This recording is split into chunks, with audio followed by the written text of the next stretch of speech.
Welcome back to our channel, and thank you for tuning in and thank you for supporting us.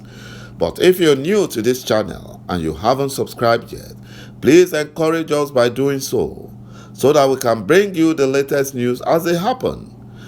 And together we can support our great leader, Mazi Nnamdi Kanu, IPOB, and Eastern Security Network to make our Biafran dream a reality and put the Fulani Janjaweed to shame. He said, there's this saying, every day is for the thief and one day is for the owner of the house. Over 5 notorious Fulani Nigerian soldiers that led the massacre of Biafran youths in Olu, Izombe, and IHIALA were sent to judgment by CHUKWU ABIAMA on their way to attack and massacre some Biafran youths at IHIALA in Anambra State. But they never got to IHIALA to carry out their wicked and evil Fulani plans. The Fulani Nigerian soldiers from the notorious 302 Artillery Regiment in Onitsha, Anambra State, concluded the evil plan and was on their way to IHIALA to massacre Biafran youth, whom they intend to tag as Eastern Security Network, because Biafran youth refuse to be used against IPOB and Mazi Nnamdi Kanu. This angered the Fulani Nigerian Army commander at Onitsha and the Fulani DSS State Director, and they planned and decided to move their Fulani terrorists, Nigerian soldiers, into IHIALA and kill the Biafran youth. What a wicked plan for refusing the Fulani Nigerian government's evil offer. But thank God, the Fulani Nigerian soldiers' evil mission did not succeed. Mazi Nnamdi Kanu warned Biafran traitors that he will no longer tolerate smear campaign against IPOB and his legal team. The Fulani Nigerian government are very restless, frustrated, and they don't know what to do. They have run out of ideas and are doing everything to destroy IPOB from within and stop Biafran restoration. What an evil plan. 5 soldiers died on Tuesday, according to reports, while others were critically injured after a mine-resistant ambush protecting vehicle had a collision accident in Anambra State. They said the 5 soldiers killed in auto crash while answering distress call to repel alleged attack by IPOB, Eastern Security Network. Mazi Nnamdi Kanu, the leader of IPOB, had in December 2020 launched Eastern Security Network to protect the people of Biafra from terrorists and bandit Fulani Janjaweed allegedly trooping in from the northern Nigeria and the Sahel of Africa. You know, the soldiers from the 302 Artillery Regiment, General Support on Nature, were on their way to IHIALA to join with their colleague at a military checkpoint. But they couldn't reach the location. They had an head-on collision. The sole aim and objective of Eastern Security Network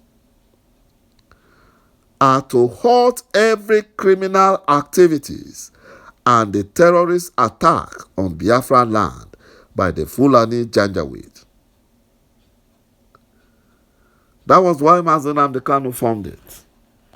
And that is why the Fulani Nigerian government, they are not happy.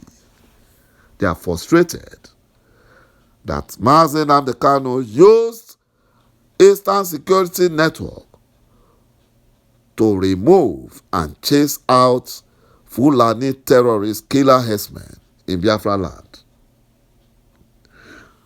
According to report, the leader of IPOB, Mazi Nnamdi Kanu, said he would no longer tolerate a smear campaign against IPOB and the legal team. IPOB legal counsel, Barrister Ifeanyi Ejiofor, disclosed this in a statement to newsmen in Owerri, Imo State, after they had visited Mazi Nnamdi Kanu at the detention facility of the criminal DSS in Abuja last Monday.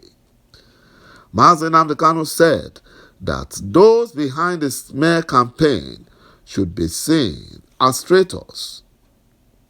Barrister Ejiofor said that Mazi Nnamdi Kanu was acquainted with the level of preparedness of the preliminary skirmishes that will take place in court in the criminal charge preferred against him. As we all know, proceedings in the criminal charge will resume on the 16th instant. Barrister Ejiofor also briefed Mazi Nnamdi Kanu on the smear campaign orchestrated against Barrister Ejiofor by traitors and desperate enemies of Biafran struggle, aimed at causing disharmony within the fold and needlessly generating ill feelings. Onyendo was thoroughly ashamed by the utter infertile mendacity inherent in the smear campaign and the unimpressive, unintelligent, wobbling, and poorly thought out strategy that informed the whole endeavor. Mazi Nnamdi Kanu advised that Barrister Ejiofor should quickly ignore and consign the half-hearted attempt of such despicable lot to the garbage bin and resist every attempt by Biafran traitors to distract Barrister Ejiofor. Mazi Nnamdi Kanu was not at all rattled or perturbed by the news of the smear campaign, but rather re-emphasized the unshaken trust and confidence he has always reposed in his legal team and Barrister Ejiofor. Mazi Nnamdi Kanu observed that any true son or daughter of Igbo land and Biafra that opts to take the pleasure of making derogatory or disparaging publications against Barrister Ejiofor or any of his other lawyers is guilty of cheap blackmail and must be pitied for condescending to an abysmal level. Such a person must be seen not only as contemptuous slave, but also as an irredeemable traitor to the entire Igbo race. Further, Mazi Nnamdi Kanu warned that he will not tolerate any form of distractions, division, or infighting in his peaceful movement, IPOB. Mazi Nnamdi Kanu commended the dedicated officials at the helm of affairs of IPOB for living up to expectations. My brothers and my sisters, you can see that Mazi Nnamdi Kanu is on the winning side. It's on the winning side. And very soon, Biafra will be restored. Thank you for watching this video, and bye-bye for now.